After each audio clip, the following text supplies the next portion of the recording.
Hi students, good morning. So last class వరకు మనం approximately ఒక 8 కాన్సెప్ట్స్ చూసాం కదా. సో రిమైనింగ్ కాన్సెప్ట్స్ ఇప్పుడు ఈ క్లాస్లో కంప్లీట్ చేద్దాం, right? So next accounting concepts.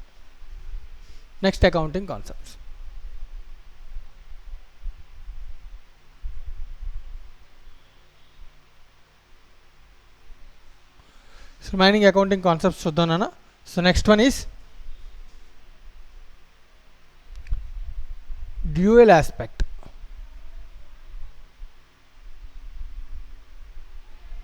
Next concept is dual aspect concept. What is the dual aspect concept? So word lo ardham avutunnadu. It's a dual, two aspects, so right na. So deenlo em cheptunnadante jagrathaga observe cheyana. Under this concept, every transaction or event has two aspects.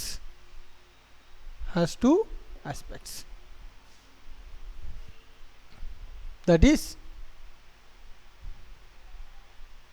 asset or liability related.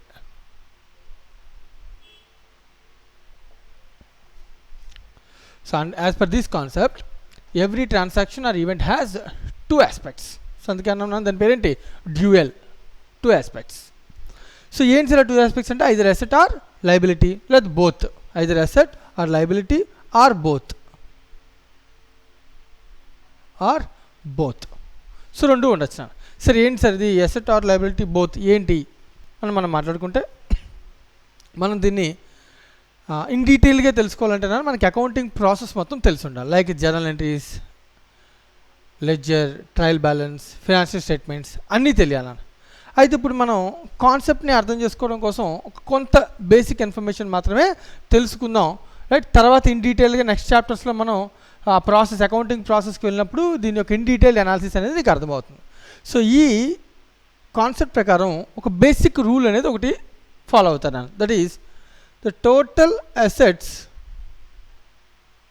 should always equals to total liabilities. Basic rule అనేది. సరే ఎలా sir total assets equals to basic total liabilities? So in డీటెయిల్గా మనం ఇప్పుడు discuss చేయలేము నాన్న, but అయినప్పటికీ so మనం ఇప్పుడు ఒకసారి దీని గురించి లైక్ ఒకవేళ ఓవరాల్ అకౌంటింగ్ ప్రాసెస్ కానీ ఐడియా ఉంటే అది నీకు అర్థమవుతుంది ఇది. సో బిఫోర్ దట్ ఈ కాన్సెప్ట్ని జస్ట్ అండర్స్టాండింగ్ కోసం వచ్చిన ఎగ్జాంపుల్ ద్వారా మనం ఆలోచిద్దాం. Simple. For example let us take, so మనం ఆల్రెడీ బేసిక్స్ని డిస్కస్ చేసినప్పుడు మనం అనుకున్నాం నాన్న. So let us take a balance sheet, financial position. The balance sheet contains two aspects. The two aspects is the dual aspect concept. That is every transaction are event has two aspects. For example జాగ్రత్తగా observe చేయాలని. For example a business starts with a capital. So A business అయినా ఎలా మనం accounting చేసేటప్పుడు ఒక concept already మనం బేసిక్గా నేర్చుకున్నాం, entity concept. As per the entity concept business is a separate organisation. ఇప్పుడు బిజినెస్ అనే బ్యాలెన్స్ షీట్ అనేది ఒక బిజినెస్కి నాను, రైట్, ఒక ఎంటిటీకి. సో ఎంటిటీకి ఉన్నటువంటి బ్యాలెన్స్ షీట్కి ఎంటిటీకి ఏం వచ్చింది అంటే కనుక ఎంటిటీకి డబ్బులు ఇచ్చారు. సో ఎవరు ఇచ్చారు? సో ఓనర్ డబ్బులు ఇచ్చాడు. నన్ను ఎందుకు ఇచ్చాడు? బిజినెస్ చేయడానికి బిజినెస్కి డబ్బులు ఇచ్చాడు. అకౌంటింగ్ అంతా కూడా బిజినెస్ పాయింట్ ఆఫ్ వ్యూ ఆలోచించాలి, ఓనర్ పాయింట్ ఆఫ్ వ్యూలో కాదు. సో బిజినెస్కి రైట్ నా అబ్జర్వ్ చేస్తే నువ్వు అసెట్స్, లైబిలిటీస్, రైట్? బ్యాలెన్స్ షీట్కి ఏముంటాయి? Assets, liabilities. నన్ను ఈజీగా అర్థం చేసుకోవచ్చు అన్న, రైట్? ఫర్ ఎగ్జాంపుల్ బిజినెస్కి ఓనర్ డబ్బులు ఇచ్చి బిజినెస్ చేయమన్నాడు అన్న, ఓనర్ మనీ ఇచ్చి బిజినెస్ చేయమన్నాడు, రైట్? సో బిజినెస్ ఎలా ఆలోచిస్తుంది? ఓనర్ బిజినెస్కి డబ్బులు వచ్చాయి నాన్న, డబ్బులు అంటే నాన్న అసెట్ కదా, క్యాష్. ఫర్ ఎగ్జాంపుల్ 1,00,000 రూపాయలు క్యాష్ వచ్చిందాను, 1,00,000 రూపాయలు క్యాష్ వచ్చిందాను. ఈ క్యాష్ బిజినెస్ ఎవరికి తిరిగి ఇచ్చేయాలి?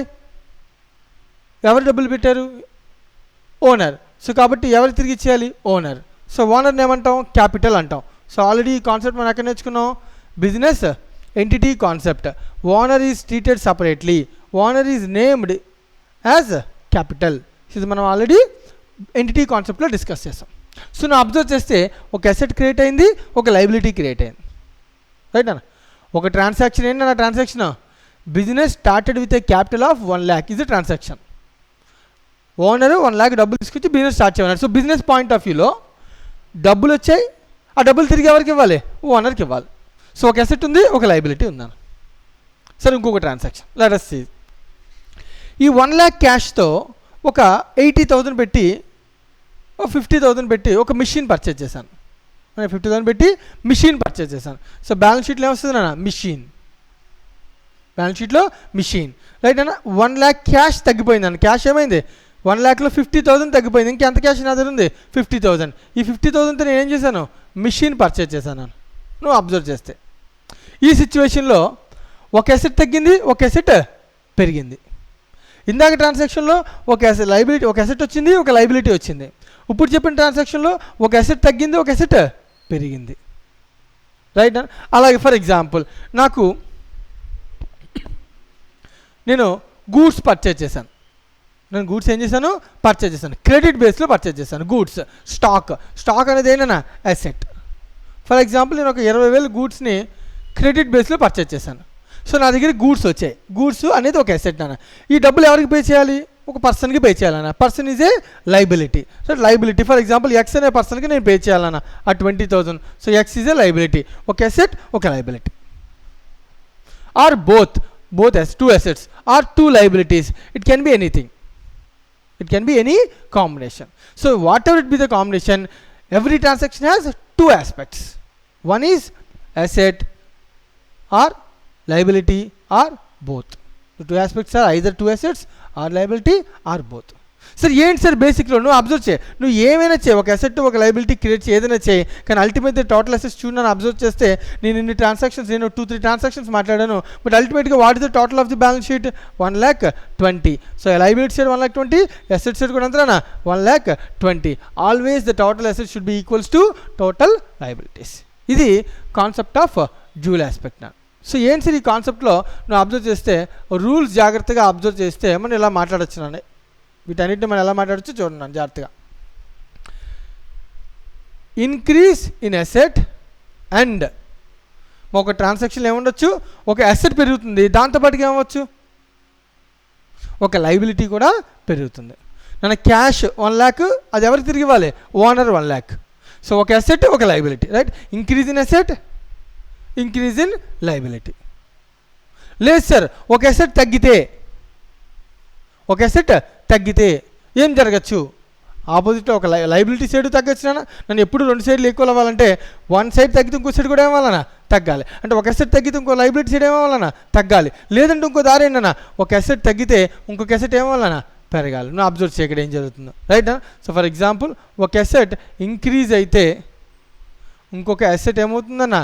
డిక్రీజ్ అవుతుంది. ఎందుకంటే 2 ఒక దగ్గర జరిగి టోటల్ అప్పుడే ఈక్వల్ అవుతుంది కదా. సో డ్యూయల్ ఆస్పెక్ట్ కాన్సెప్ట్ అదే చెప్తుంది అనమాట. ఒక అసెట్కి, ఒక లైబిలిటీకి, లేదా ఒక అసెట్కి లేదా ఒక లైబిలిటీకి లేదా ఒక అసెట్కి ఇంకో లైబిలిటీకి మధ్యలో రిలేషన్ మాట్లాడుతుంది. సో ఆ రిలేషన్ 2 ఆస్పెక్ట్స్ ఖచ్చితంగా ఉంటాయి ప్రతి ట్రాన్సాక్షనల్ ఈవెంట్కి. సో దాన్ని మనం ఏమని అంటాం? డ్యూయల్ ఆస్పెక్ట్ కాన్సెప్ట్ అని అంటున్నాను. సో దీన్ని ఇన్ డీటెయిల్గా మళ్ళీ డిస్కస్ చేస్తాం, ఎందుకంటే ఓవరాల్ అకౌంటింగ్ ప్రాసెస్ తెలిసిన తర్వాతే ఇది నీకు బాగా అర్థమవుతుంది. So like if you are an MEC student అయితే కనుక ఇది చాలా వరకు మనకి ఈజీగానే అర్థమవుతుంది. If you are an MPC student so ఖచ్చితంగా దీన్ని అర్థం చేసుకోవడానికి కొంచెం టైం అయితే నీకు పడుతుంది, రైట్. నెక్స్ట్ అలాగే ఇన్ ద సేమ్ వే ఒక అసెట్ అనేది తగ్గచ్చు. ఒక అసెట్ 1,50,000 అయిందన్న. ఇలా తగ్గినప్పుడు ఇంకొక అసెట్ ఏమవుతుంది? పెరుగుతుంది, right. So decrease in asset and increase in asset, right. లేదా decrease in asset it leads to decrease in liability. So decrease in liability, right. And for example this 20,000 has been repaid. డబ్బులు repay చేస్తానని ఎవరి దగ్గర నుంచి అయితే goods కొన్నానో ఆ పర్సన్కి డబ్బులు రీపే చేస్తానన్న. అంటే ఇటు సైడ్ క్యాష్ ఏమవుతుందని 20,000 తగ్గిపోయి ఇంకెంత క్యాష్ మిగిలింది? 30,000 క్యాష్ మిగిలింది అని. ఇదేమైంది? 0 అయిపోయింది. నువ్వు అబ్జర్వ్ చేయి, cash decrease, liability decrease. Cash asset decrease, liability decrease case, right. For example cash చూడన్నా, క్యాష్ 1 lakh తీసుకొచ్చానన్నా, లైబిలిటీ కూడా 1 lakh తిరిగి రీపే చేయాలన్నావు. అంటే దాని అర్థం అసెట్ ఇంక్రీజ్, లైబిలిటీ ఇంక్రీజ్. లేదు, ఆ అసెట్తో క్యాష్ తీసుకెళ్ళి ఒక మిషనరీ పర్చేజ్ చేశాను, అసెట్ డిక్రీజ్, ఇంకొక అసెట్ ఇంక్రీజ్. సో క్యాష్ అనే అసెట్ తగ్గింది, మిషనరీ అనే అసెట్ పెరిగిందన్న. అంటే నువ్వు ఇంపాక్ట్ బోత్ సైడ్స్ అబ్జర్వ్ చేయాలి. ఐదర్ ఒక సైడ్ తగ్గితే ఇంకో సైడ్ తగ్గాలి, లేదా ఒక సైడ్ తగ్గితే సేమ్ సైడ్ పెరగాలి. అర్థమవుతుందన్న? సో ఒక సైడ్ తగ్గితే ఇంకొక సైడ్ తగ్గాలి, ఒక సైడ్ పెరిగితే ఇంకొక సైడ్ పెరగాలి, లేదు ఒక సైడ్ తగ్గితే సేమ్ సైడ్ పెరగాలి. అప్పుడే కదా సేమ్ అమౌంట్స్ అనేవి ఈక్వల్ అవుతాయి, లేకపోతే బ్యాలెన్స్ షీట్ ఏమవుతుంది, వ్యారీ అయిపోతుంది. అర్థమవుతుందన్న? అలాగే సిమిలర్లీ ఒక సైడ్ తగ్గితే ఇంకొక సేమ్ సైడ్ అయితే కనుక ఏమన్నా పెరగాలి, అది ఆపోజిట్ సైడ్ అయితే ఏమన్నా తగ్గాలి. అప్పుడే మనకి dual aspect, total asset should be equals to total liabilities, that is called dual aspect concept అనేది పర్ఫెక్ట్గా అప్లై అవుతుంది. Right, this is the concept of dual aspect concept. Right, so next కాన్సెప్ట్కి వెళ్దాం.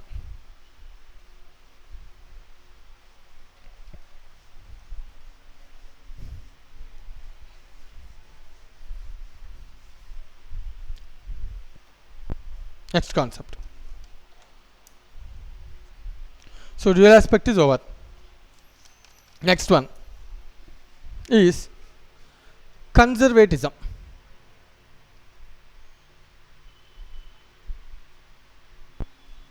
Next concept is known as conservatism.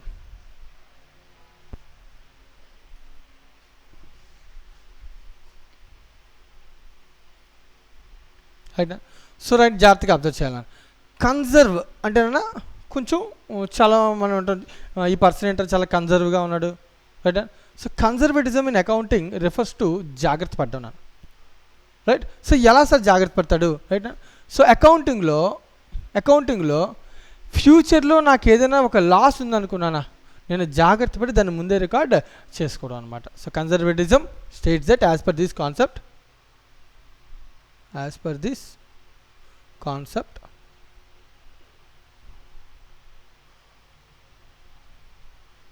all expected future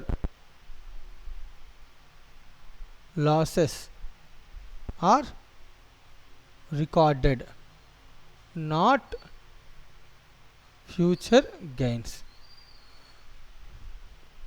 right, నేను concept ఏం చెప్తున్నానా, future losses are recorded. ఫ్యూచర్లో నాకు loss ఉంటుందంటే రికార్డ్ చేసుకోవచ్చు అన్న, ముందు అకౌంటింగ్ ముందే దాన్ని ఎస్టిమేట్ చేసి ఏం చేయొచ్చంట, రికార్డ్ చేయొచ్చంట.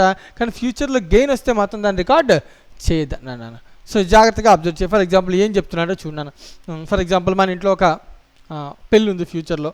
సో మన ఇంట్లో మన చెల్లికో మన సిస్టర్కి ఎవరికైనా మనం మ్యారేజ్ చేయాలి. రైట్, మన నాన్నగారు ఎలా ఆలోచిస్తారు? ఫర్ ఎగ్జాంపుల్ మన నాన్నగారు ఎలా ఆలోచిస్తారు, ఫ్యూచర్లో ఒక 5 ఏళ్ళ తర్వాత పెళ్లి చేయాలి. ఓ పెళ్ళికి ఫర్ ఎగ్జాంపుల్ ఒక 5 లక్షలు 10 లక్షలు ఖర్చు అవుతుంది. ఫర్ ఎగ్జాంపుల్ ఉంచుకుందాం, ఒక 5 lakhs 10 lakhs ఖర్చు అవుతుంది. ఇప్పుడు అమౌంట్ ఆఫ్ ఎక్స్పెండిచర్ ఏదైతే ఫ్యూచర్లో అవుతుందో, ఇప్పుడు కాదని అది ఎప్పుడు ఖర్చు అవుతుంది, ఫ్యూచర్లో అవుతున్నాను. సో ఆయన జాగ్రత్త పడడం కోసం ఏం చేస్తారు, ఎవ్రీ మంత్ కొంత అమౌంట్ ఏం చేస్తారు, దాస్తారు. Right, every month marriage purpose కోసం ఒక 50,000, లేదా ఎవ్రీ మంత్ ఒక 10,000, లేదా ఎవ్రీ ఇయర్ ఒక 1,00,000 రూపాయలు. సో అమౌంట్ ఏం చేస్తారన్న దాచుకుంటూ వెళ్ళి ఫ్యూచర్లో ఎక్స్పెండిచర్ వచ్చినప్పుడు ఏం చేస్తారు, ఏదైతే అమౌంట్ నేను దాచానో దాని నుంచి యూటిలైజ్ చేస్తారన్న. దీన్ని మనం అంటాం జాగ్రత్త పడడం అంటాం, కన్జర్వేటిజం అంటాం. సో కన్జర్వ్ కాన్సెప్ట్ అంటాం. జాగ్రత్త పడుతూ మనం ఏం చేయాలన్నా అకౌంటింగ్ అనేది చేయాలి. రైట్, ఇంక ఇది అకౌంటింగ్లో సరే ఎలా సార్, ఇది ఫ్యూచర్లో నాకు లాస్ వస్తుందని తెలుసు. ఫర్ ఎగ్జాంపుల్ జాగ్రత్తగా అబ్జర్వ్ చేయాలి. నేను ఒక కస్టమర్కి సేల్ చేశాను అన్న గూడ్స్, క్రెడిట్ బేస్లో, రైట్, అప్పు బేస్లో సేల్ చేశాను అన్న. 1,00,000 రూపాయలు వర్త్ ఆఫ్ గూడ్స్ ఇచ్చాను అన్న. ఫర్ ఎగ్జాంపుల్ ఎక్స్ అని ఒక పర్సన్కి నా దగ్గరికి వచ్చాడు, పెన్స్ అడిగాడు, నేను పెన్స్ సేల్ చేస్తాను. సో పెన్స్ ఇచ్చేసాను వర్త్ 1 lakh. డబ్బులు అడిగితే సార్ 1 monthలో ఇస్తా అన్నాడు. సో నేను ఒప్పుకున్నాను. కరెక్ట్గా ఒక 1 month తర్వాత చూశాను ఆ పర్సన్ వచ్చి నాకు డబ్బులు పే చేస్తాడేమో. సో నేను రాలేదు. సో నేను కాల్ చేసి సార్ నాకు 1 lakh ఇవ్వాలి కదా మీరు, సో డబ్బులు పే చేయండి అన్నాడు. వాడు అన్నాడు నో అన్నాడు. నేను ఇవ్వను సార్ అన్నాడు. సార్ అదేంటి సార్, నేను గూడ్స్ సేల్ చేశాను కదా మీరు ఎవరా అంటే నేను ఇవ్వను అన్నాడు. ఇదేంటి ఇవ్వను అన్నాడు. వెయిట్ చేశాడు ఓనర్. మళ్ళీ ఇంకొక 15 days ఆగాడు. మళ్ళీ కాల్ చేశారు. ఈసారి కాల్ చేస్తే తిడుతున్నాడు డైరెక్ట్గా, నన్ను డబ్బులు అడుగుతారండి మీరు, ఏమనుకుంటున్నారు అసలు మీ గురించి మీరని, నేను డబ్బులు ఇవ్వను, ఏం చేసుకుంటారో చేసుకోండి అన్నాడు. సో ఓనర్ అర్థమైపోయింది ఈ డబ్బులు ఇంకా వాడికి రావు, ఆ డబ్బులు ఇంక రావు అని అర్థమైపోయింది. కానీ ఒకవేళ ఏమైనా కోర్టులో కేసు వేయచ్చు ఆ పర్సన్ మీద, సరే గూడ్స్ తీసుకెళ్ళాడు కాబట్టి నా డబ్బులు నాకు ఇవ్వాలని చెప్పి మనం అడగడానికి ప్రయత్నం చేయొచ్చు. అడిగి తర్వాత ఫ్యూచర్ ఎంతో కొంత అమౌంట్ కూడా రికవర్ చేయడానికి ప్రయత్నం చేయొచ్చు. లేదు అనుకుంటే ఇది ఫ్యూచర్లో నాకు లాస్ అని నేను డిసైడ్ చేశాను, ఇలాంటి కస్టమర్స్ నా బిజినెస్లో సంవత్సరానికి 1,00,000, 10,000, 50,000 ఉంటారని నేను ఎస్టిమేట్ చేశాను అనుకున్నాను. ఉండొచ్చు కదా, జనరల్గా ఏ బిజినెస్లో అయినా ఇలాంటి వాళ్ళు ఖచ్చితంగా కొంతమంది ఉంటారు. సో మనకి డబ్బులు రాకుండా ఉండే ఛాన్స్ ఉంటుంది. సో ఈ అమౌంట్ ఫ్యూచర్లో నాకు రాదని నా ఎక్స్పెక్టేషన్ ఉంటే సో నేను అప్పుడు దాని మీద ఏం క్రియేట్ చేసుకోవచ్చు నా ఆ ఫ్యూచర్ అమౌంట్ ముందే నేను కొంత రికార్డ్ చేసి మన ప్రాఫిట్ని కొంత ముందే మనం ఏం చేయొచ్చు, దాచుకోవచ్చు. సో ఎందుకు సార్ దాయాలి ప్రాఫిట్ని? ఎందుకంటే ఫ్యూచర్లో జరగబోయే లాస్ని ఒకసారి నేను బేర్ చేసే బదులు ఇప్పుడు నుంచి కొంత అమౌంట్ ఏం చేస్తాను వెళ్తానన్నా, దాచుకుంటూ వెళ్తానన్నా. The concept of conservatism, right. ఇలా మన ఫ్యూచర్లో ఏదైనా ఒక లాస్ ఉంటుంది అనుకున్నప్పుడు రైట్ అన్న ఆ అమౌంట్ ముందే మనం జాగ్రత్త పడ్డాన్ని, ఆ అమౌంట్ని ముందే ఆ లాస్ని ముందే బేర్ చేయడానికి జాగ్రత్త పడ్డాన్ని మనం అంటానన్నా కాన్సెప్ట్ ఆఫ్ కన్జర్వేటిజం అని అంటున్నాను, రైట్. ఆ ఫ్యూచర్ లాసెస్ని రికార్డ్ చేయడానికి జనరల్గా మనం ఉపయోగించే టెర్మినాలజీ ప్రావిజన్ అంటాం. ఆ ఫ్యూచర్ లాసెస్ అన్నింటినీ మనం దాయడానికి ఫ్యూచర్లో జరగబోయే లాసెస్ని జరిగినప్పుడు ఆ లాస్ ఒకేసారి బేర్ చేయకుండా ఆ అమౌంట్ని ముందే కొంచెం దాచుకుంటూ వెళ్ళడాన్ని మనం అంటామన్నా ఏమంటాం, కాన్సెప్ట్ ఆఫ్ ప్రావిజన్ అంటాం. The provision has been created due to conservatism. Like ఇంకొక గోల్డెన్ రూల్ అన్న స్టాక్ వాల్యుయేషన్. ఫర్ ఎగ్జాంపుల్ ఒక ఇయర్ ఎండ్ వచ్చింది, ఇయర్ ఎండ్ అయిందన్న. ఒక ఇయర్ ఎండ్ అయిన తర్వాత నా దగ్గర నేను అప్పుడు ఇయర్ మొత్తంలో 100 పెన్స్ని పర్చేజ్ చేశాను, దానిలో 80 పెన్స్ని సేల్ చేసేసాను, రైట్. 100 పెన్స్ పర్చేజ్ చేశాను, 80 పెన్స్ని సేల్ చేశాను. ఇయర్ ఎండ్ అయ్యే టైంకి నా దగ్గర ఇంకా 20 పెన్స్ ఉండిపోయినాయి. వీటిని నెక్స్ట్ ఇయర్ సేల్ చేస్తాను. వీటిని ఏం చేస్తాను, నెక్స్ట్ ఇయర్ సేల్ చేస్తాను. ఇప్పుడు క్వశ్చన్ ఏం రైజ్ అయిందంటే so what is the value of this 20 pens అని నేను అనుకున్నాను. సో ఇప్పుడు వెంటనే అంటావు సార్ 20 పెన్స్ మనం ఎంత కొన్నామో అదే కదా కాస్ట్ అని అంటాం, రైట్. సో నా బ్యాలెన్స్ షీట్లో నా బుక్స్లో నా దగ్గర ఉండిపోయినటువంటి 20 పెన్స్కి వాల్యూ ఎంత అంటే 20 ఇంటూ ఫర్ ఎగ్జాంపుల్ నా బుక్స్ ప్రకారం 100 రూపీస్ ఈచ్ పెన్ అనుకుంటే so the value is 2000. So ఈ 2000 కాస్ట్ నాకు ఎంకర్ అయింది, ఆల్రెడీ ఇయర్లో ఎంకర్ అయింది, కానీ అది ఇయర్లో సేల్ అవ్వలేదు. ఎప్పుడు సేల్ అవుతుంది, నెక్స్ట్ ఇయర్లో సేల్ అవుతున్నాను. అయితే ఇప్పుడు ఇయర్ ఎండ్లో కన్జర్వేటిజం కాన్సెప్ట్ అప్లై చేస్తే జాగ్రత్తగా అబ్జర్వ్ చేస్తే ఈ 2000 పెన్స్ ఏవైతే మనం అనుకున్నామో దీని వాల్యూస్ అన్నీ కూడా మార్కెట్లో పడిపోయాయి. నెక్స్ట్ ఇయర్లో దీని సేల్ నేను యాక్చువల్గా నా కాస్టే 100 అయింది, కానీ నేను అంతకన్నా ఎక్కువగా అమ్మాలి జనరల్గా, కానీ మార్కెట్లో దీని వాల్యూ నేను 90కే అమ్మగలుగుతున్నాను. అంతకన్నా ఎక్కువ దీనికి సేల్ వాల్యూ లేదు నాన్న. ఓన్లీ కాస్ట్ వాల్యూ ఎంత ఉందన్న, ఓన్లీ 100 రూపీసే ఉంది నాన్న. మార్కెట్లో దానికి ఎంత వాల్యూ ఉందన్న, 90 రూపీసే ఉందన్న. అంటే నాకు ఇక్కడే అర్థమవుతుంది నాకు ఎంత లాస్ ఉందన్న. ఈ అసెట్ని నేను మార్కెట్లో ఫ్యూచర్లో సేల్ చేస్తే ఇంకా ఇయర్ అవ్వలా, ఇయర్ అయింది, ఇంకా నెక్స్ట్ ఇయర్ ఇంకా రాలా, కానీ ఇయర్లో నేను ఏం ఆలోచిస్తాను, ఈ యొక్క పెన్స్ని నేను ఎంతకన్నా ఎక్కువ రేటుకి అమ్మగలనా, అమ్మగలిగితే హ్యాపీ. నా బుక్స్లో 2000 కాస్ట్నే రికార్డ్ చేసి నెక్స్ట్ ఇయర్కి ఫార్వర్డ్ చేసుకుంటాను.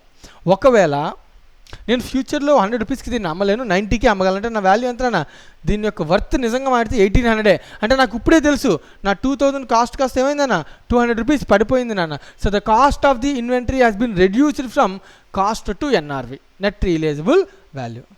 మార్కెట్లో దాని వాల్యూ పడిపోయింది. మరి నాకు ఫ్యూచర్లో లాస్, నన్ను ఇంకా లాస్ ఇప్పుడు జరగలే. ఎప్పుడు జరుగుద్ది, నెక్స్ట్ ఇయర్లో జరుగుద్ది. ఎప్పుడు జరుగుతుంది, నెక్స్ట్ ఇయర్లో సేల్ చేయడానికి ప్రయత్నం చేస్తే ఎవరు మన పెన్ కొనుక్కోలేదు, మార్కెట్ని ఎస్టిమేట్ చేస్తే 100 రూపీస్ పెన్ ఏమైంది 90 రూపీస్ పెన్ అయిపోయింది. సో అలాంటప్పుడు నేను సేల్ చేసేటప్పుడు నాకు ఎంత లాస్ అన్నా 10 rupees per each pen loss, అంటే 20 పెన్స్ నా దగ్గర స్టాక్ ఉండిపోయినాయి, అంటే నాకు ఎంత లాస్ అన్నా 200 రూపీస్ లాస్. కానీ అది అమ్మినప్పుడు లాస్ జరుగుద్ది అన్న. కానీ అది జరగకముందే ఫ్యూచర్లో లాస్ ఉంటుందని నాకు తెలుసు కాబట్టి నేను 200 రూపీస్కి ఏం చేస్తానన్నా వాల్యుయేషన్ చేసి ఆ స్టాక్ నేను 1800కి వాల్యూ చేసి ఆ 200ని లాస్ రికార్డ్ చేసుకుంటాను. సార్ ఎందుకు సార్ లాస్ ముందే రికార్డ్ చేసుకోవడం, ఎందుకంటే ఫ్యూచర్లో ఒక లాస్ ఉంటుందని నాకు తెలుసు అనుకున్నాను, దాన్ని ముందే మనం ప్రజెంట్ చేయాలి. ద కాన్సెప్ట్ పేరు ఏంటన్నా, conservatism concept. As per this concept all expected losses are to be recorded but not the expected gains, right. ఫ్యూచర్లో నాకు గెయిన్ వస్తుందని తెలిసినాను. ఫర్ ఎగ్జాంపుల్ నా దగ్గర ఒక పెన్ ఉంది, దాన్ని నేను ఫ్యూచర్లో అమ్ముతాను, నాకు ప్రాఫిట్ వస్తుందని తెలిసినాను, ముందే రికార్డ్ చేశానా అంటే లేదు. లాస్కి అయితే జాగ్రత్త పడ్డా ఉంటాను, నా ముందే రికార్డ్ చేస్తే దానికి తొందరపడ్డా అంటాం, రైట్ నా. సో తొందరపడకూడదు, జాగ్రత్త పడవచ్చు అకౌంటింగ్, రైట్. సో తొందరపడి ఏది పడితే అది రికార్డ్ చేయడం అవసరం లేదన్న, కానీ జాగ్రత్త అనేది మంచిదే. సో ఫ్యూచర్లో ఎప్పుడైనా లాస్ ఉంటుంది అన్నప్పుడు మనం జాగ్రత్త పడడం మంచిదే కదన్న. సో ఆ జాగ్రత్త పడే కాన్సెప్ట్ని మనం అంటాం, నన్ను ఏమనంటాం, కన్జర్వేటిజం కాన్సెప్ట్ అని అంటాం, రైట్. నెక్స్ట్ కాన్సెప్ట్కి వెళ్దాం. Conservatism over.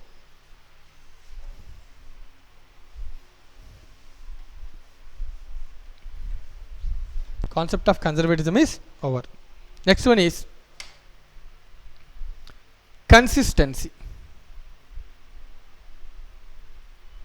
The concept of consistency, most important concept now. Already ఒక కాన్సెప్ట్ చాలా ఇంపార్టెంట్ కాన్సెప్ట్ అనుకున్నాం అకౌంటింగ్లో. ఒకటి ఏంటది, గోయింగ్ కన్సర్న్. తర్వాత ఇంకో కాన్సెప్ట్ చాలా ఇంపార్టెంట్ అనుకున్నాం, ఏంటది, accrual, mercantile system. So what is going concern concept? Future. Every business has a foreseeable future. దానికి ఫ్యూచర్ ఉంటుంది. బిజినెస్ ఏ ఇయర్తో ఆ ఇయర్ క్లోజ్ అయిపోదు, దానికి ఫ్యూచర్ ఒక పీరియడ్ ఉంటుంది. కాబట్టి మనం కొన్ని ఎక్స్పెండిచర్స్ని ఎసెట్స్ కింద, కొన్ని రిసీట్స్ని లైబిలిటీస్ కింద మనం ఏం చేస్తున్నాం, రికార్డ్ చేస్తున్నాం అని మనం ఆల్రెడీ గోయింగ్ కన్సర్న్ కాన్సెప్ట్లో నేర్చుకున్నాను. ఎక్రూవల్ కాన్సెప్ట్లో ఏం నేర్చుకున్నాం, క్యాష్తో సంబంధం లేదు, ఒక ఎక్స్పెండిచర్ ఇంకర్ అయితే రికార్డ్ చేయాలి, ఒక ఎర్నింగ్ ఇన్కమ్ ఎర్న్ అయితే రికార్డ్ చేయాలి అని నేర్చుకున్నాను. ఎక్కడన్నా ఎక్రూవల్ కాన్సెప్ట్లో నేర్చుకున్నాను. మనం ఇప్పుడు మాట్లాడుతున్న కాన్సెప్ట్ వచ్చి consistency concept, right. As per this concept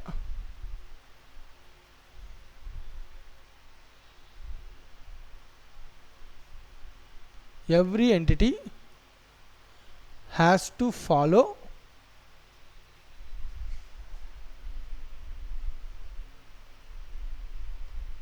its accounting concepts, has to follow accounting policies, you can say accounting policies consistently.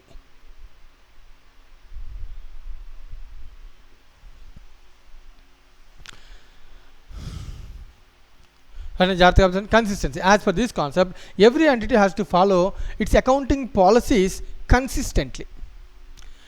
A policy అయినా ఫాలో అవునా, కానీ దాన్ని ఎలా ఫాలో అవ్వాలంట, కన్సిస్టెంట్గా ఎప్పుడు ఒకలాగే ఫాలో అవ్వాలన్నాను. సరే ఏంటి అసలు ముందు ఫస్ట్ ఆఫ్ ఆల్ అసలు కన్సిస్టెంట్గా ఫాలో అవ్వాలి, బాగానే ఉంది. So what is meant by accounting policy? So accounting policy అంటే ముందు తెలిస్తే అప్పుడు దాన్ని ఎలా కన్సిస్టెంట్గా ఫాలో అవ్వాలో తెలుస్తుంది నేను. So what is meant by accounting policy? Accounting policy refers to specific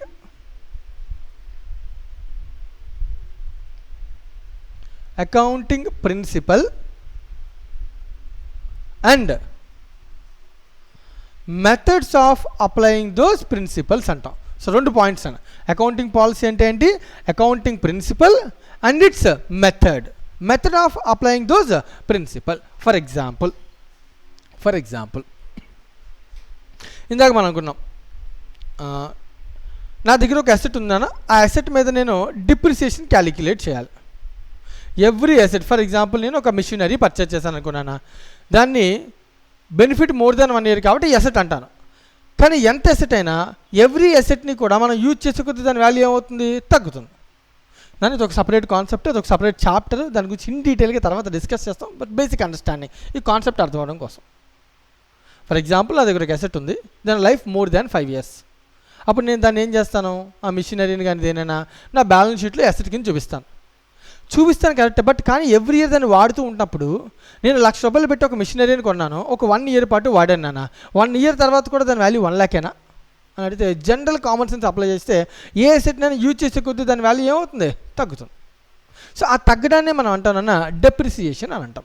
so మరి ఈ డెప్రిసియేషన్ని రికార్డ్ చేయడానికి, నేను డిప్రిసియేషన్ రికార్డ్ చేయడానికి ఒక అకౌంటింగ్ ప్రిన్సిపల్, ఒక అసెట్ని వాడుతూ ఉంటే దాని వాల్యూ తగ్గుతుంది. So it has to be recorded depreciation.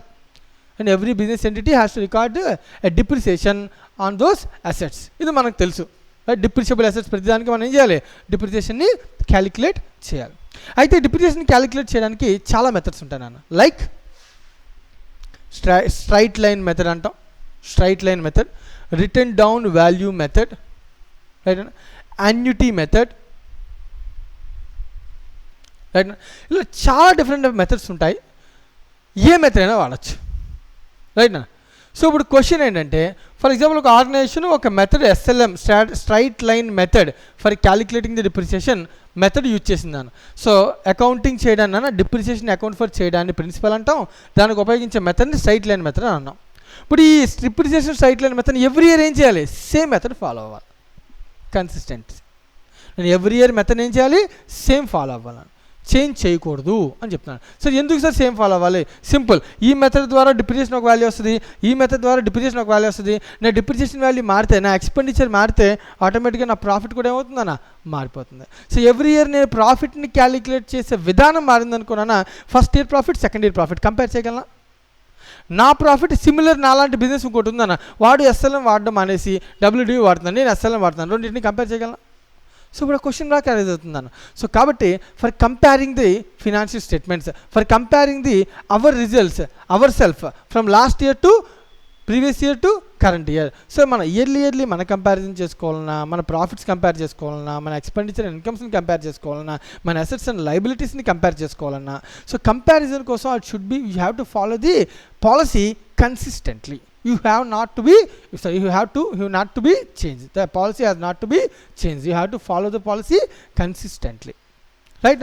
So this is policy of accounting, concept of consistency, right? So consistency ante em cheptunna annavadu, consistency refers to every organization has to follow an accounting policy consistently. So what is meant by accounting policy? Accounting policy refers to accounting principle and methods of applying those principle. So ఇంకా ఏమైనా examples చెప్పగలరా? Simple అని, చాలా ఈజీగా చెప్పుకోవచ్చు. ఎన్ని examples అని చెప్పుకోవచ్చు. ఫర్ ఎగ్జాంపుల్ ఇంకొక example, for example stock valuation. Stock ఇందాకే మనం అనుకున్నాం, నా దగ్గర 100 pens ఉండే పర్చేజ్ చేశాను ఇయర్లో, కానీ 80 pens సేల్ చేశాను. ఈ రెండుకి నా దగ్గర 20 pens మిగిలిపోయాను. ఈ 20 pens ఐడెంటిఫై చేయాలి కదా, ఎందుకంటే 100 pensని ఎట్ ఏ టైం ఒకేసారి ఒకే రేట్తో పర్చేజ్ చేయం కదా, డిఫరెంట్ డేట్స్లో డిఫరెంట్ రేట్స్తో పర్చేజ్ చేస్తాం. మరి అలాంటప్పుడు ఏవైతే స్టాక్ మిగిలిపోయో వాటి యొక్క వాల్యూ ఎంత అని అడిగితే దానికి అకౌంటింగ్లో మెథడ్స్ ఉన్నాయి. Like the cost of the stock will be calculated using LIFO, last in first out, FIFO, first in first out, weighted average, ఇలా డిఫరెంట్ మెథడ్స్ అనేవి మనకి ఉంటాయి నాన్న. So organisation has to follow this method consistently every year. The policy, what is the policy? Accounting principle and method. What is accounting principle? Inventory valuation. What is the method used for inventory valuation? Either FIFO, LIFO or weighted average. Whatever be the method, you have to follow that method, and for that policy it has to be consistently have to follow the policy consistently, right? Clear? So this is the concept of consistent, right? So next కాన్సెప్ట్కి వెళ్తాను. So right, ఒక చిన్న విషయం sir, ఇది బాగానే ఉంది. ఒకవేళ ఈ పాలసీ నేను చేంజ్ చేయాలనుకుంటే చేంజ్ చేయొచ్చా? ఒకవేళ నేను for example straight line method follow అవుతున్నాను, ఈ పాలసీని ఒకవేళ నాకు వద్దు, నాకు నచ్చలేదు, నాకు WDVA కరెక్ట్ అని నేను ఫీల్ అయితే నేను చేంజ్ చేయొచ్చా అంటే ఎస్, డెఫినెట్గా చేంజ్ కూడా చేయొచ్చు. నేను ఏం చేయొచ్చునా, the policy can be changed. So ఎప్పుడు సార్ పాలసీ చేంజ్ చేయొచ్చు అంటే రీజన్స్ చెప్పాలని. ఇప్పుడంటే first reason is accounting standard requires. నాకు అకౌంటింగ్ స్టాండర్డ్స్ ఉన్నాయన్న, నా అకౌంటింగ్ స్టాండర్డ్ చెప్పింది అనమాట. పర్టికులర్లీ ఏదైనా కోచింగ్ ఇన్స్టిట్యూట్ ఉంటే కనుక వాళ్ళు అసెట్స్ మీద depreciation straight line method follow అవ్వాలని అకౌంటింగ్ స్టాండర్డ్ చెప్పింది. Then we have to follow accounting standard కదా. అకౌంటింగ్ స్టాండర్డ్లో ఏం చెప్పాడు? WDV ఫాలో అవ్వమన్నాడు. కానీ నేను అప్పటిదాకా ఏం ఫాలో అవుతున్నాను? స్ట్రైట్ లైన్ మెథడ్ ఫాలో అవుతున్నాను. ఇప్పుడు నేను చేంజ్ చేయాలా? Yes, definitely have to change. లేదు, ఒక యాక్ట్, ఒక law or statute, right? Statute for example companies యాక్ట్లో ఈ type of company straight line method follow అవ్వాలి, ఈ type of company WDV method follow అవ్వాలి అని చెప్పిందన్న. అప్పుడు కంపెనీస్ యాక్ట్ చెప్పినా కూడా యాక్ట్ అంటే ఏంటన్నా, మనం అది ఫాలో అవ్వకపోతే ignorance of law is no excuse కదా. సో యాక్ట్ చెప్పినప్పుడు ఫాలో అవ్వాలి, ఫాలో అవ్వకపోతే ఏంటన్నా మిస్టేక్, దాని మీద మనకి పనిష్మెంట్ ఉంటుంది. సో కాబట్టి అలా జరగకుండా మనం ఏం చేయొచ్చు? పాలసీని చేంజ్ చేయొచ్చు కానీ ఎవ్రీ టైం కాదు. ఒకసారి యాక్ట్ ప్రకారం చేంజ్ చేశాను అంటే ఎవ్రీ టైం మళ్ళీ దాన్ని ఏం చేయాలి? నెక్స్ట్ నుంచి ఫాలో అయిపోవాలి కన్సిస్టెంట్గా. ఒకసారి స్టాండర్డ్ కోసం చేంజ్ చేశాను, నెక్స్ట్ టైం దాన్ని ఏం చేయాలన్నా? ఫాలో అయిపోవాలి కన్సిస్టెంట్గా. అలాగే నాలాంటి సిమిలర్ ఆర్గనైజేషన్స్ బయట అందరూ కూడా ఒకటి ఫాలో అవుతున్నాను అన్న, లైక్ WDV. నేను ఒక్కనే అసలు ఫాలో అవుతున్నాను. అప్పుడు నేను వాళ్ళతో కంపేర్ చేసుకోగలనా? చేసుకోలేను కదా. సో మరి నా ఫైనాన్షియల్ స్టేట్మెంట్స్ని వీరే ఫైనాన్షియల్ స్టేట్మెంట్స్తో నేను కంపేర్ చేసుకోవాలి అనుకుంటే కనుక సో అప్పుడు నేను ఖచ్చితంగా ఏం ఫాలో అవ్వాలన్నా? సో సేమ్ నా మెథడాలజీని ఏం చేయొచ్చు? చేంజ్ చేసుకోవచ్చు. దీన్ని మనం అంటానన్నా fair presentation of financial statements, fair or better presentation. For a better presentation of financial statements, we can change the policy. But కానీ policy change చేయొచ్చు because of these 3 reasons. If it has been changed, you have to follow it consistently again. For example నేను SLM method నుంచి డబ్ల్యూడివికి better presentation కోసం change అయ్యాను, okay done, change అవ్వు. కానీ once WDV change అయ్యాక ఆ next year ఇంకా next future అంతా కూడా నేను ఏం చేయాలన్నా డబ్ల్యూడివి కాన్సెప్ట్ని ఫాలో అవ్వాలి. అంతేగాని ఇవాళ డబ్ల్యూడివి మళ్ళీ నెక్స్ట్ అడిగేసి మళ్ళీ నేను ఏమనాలి ఎస్ఎల్ఎం మెథడ్, లేచి ఇది బాగాలేదు యానిటీ, ఇది బాగాలేదు ఇంకోటి మెథడ్. ఇలా నేను రకరకాల మెథడ్స్ అనేది చేసుకుంటూ వెళ్ళిపోతాను. సింకింగ్ ఫండ్ మెథడ్ ఉంది, చేసుకుంటూ వెళ్ళిపోతానా? లేదు కదా. సో ఇంకా మెథడ్ కనబడుతుంది కదా అని ఏది పడితే చేసుకుంటూ వెళ్ళిపోతానా? చేసుకుంటూ వెళ్ళకూడదు. సో ఏ మెథడ్ ఫాలో అవుతున్నామో ఆ మెథడ్ ఏం చేయాలన్నా కన్సిస్టెంట్గా మనం ఏం చేయాలి, ఫాలో అవ్వాలి. రైట్. సరే ఈ మెథడ్స్ ఏంటి, అసలు ఈ డిప్రిసియేషన్ ఏంటి, అసలు స్టాక్ ఏంటి, దాని వాల్యుయేషన్ ఏంటి, సో ఉంటుంది అని చెప్తున్నాను. ఇవన్నిటిని ఎలా వాల్యూ చేయాలి, డిప్రిసియేషన్ ఎలా వాల్యూ చేయాలి, ఇవన్నీ ఒక్కొక్క చాప్టర్ నాన్న సపరేట్గా మనం వాటిని ఏం చేద్దాం, డిస్కస్ చేద్దాం నాన్న. ఇంత జస్ట్ బేసిక్స్ నాన్న. రైట్. సో ఇది ఒక ఐడియా అనేది ఉండాలి. Right. What are be the policies చాలా ఉంటాయి. ఇన్వెస్ట్మెంట్ పాలసీస్ ఉంటాయి, cost or NRV, cost or market price whichever is lower, ఇన్వెస్ట్మెంట్ని వాల్యూ చేయాలి. లీఫో ఫీఫో అక్కడ కూడా ఇన్వెస్ట్మెంట్స్లో కూడా ఉంటాయి, లీఫో ఫీఫో వెయిటెడ్ యావరేజ్, ఏ మెథడ్ ఫాలో అవ్వాలి. సో చాలా చోట్ల అకౌంటింగ్ పాలసీస్ ఉంటాయి. ఆ అకౌంటింగ్ పాలసీస్ ఉన్న ప్రతి చోట కూడా మనం ఏం చేయాలన్నా కాన్సెప్ట్ని ఫాలో అవుతూ ఉండాలి. చేంజ్ చేయాలనుకుంటే ఏం చేయాలన్నా ఈ మూడిట్లో ఏదో ఒక రిక్వైర్మెంట్ అనేది ఉండాలి. ఉంటే కనుక మనం దాన్ని ఏం చేయొచ్చు, చేంజ్ అనేది చేయొచ్చు. ఇది వాడు చెప్తున్నటువంటి ఇన్ఫర్మేషన్ అన్న. This is the concept of consistency. Right. So next కాన్సెప్ట్లోకి వెళ్దాం. నెక్స్ట్ క్లాస్లో రిమైనింగ్ కాన్సెప్ట్స్ చూద్దాం. Thank you.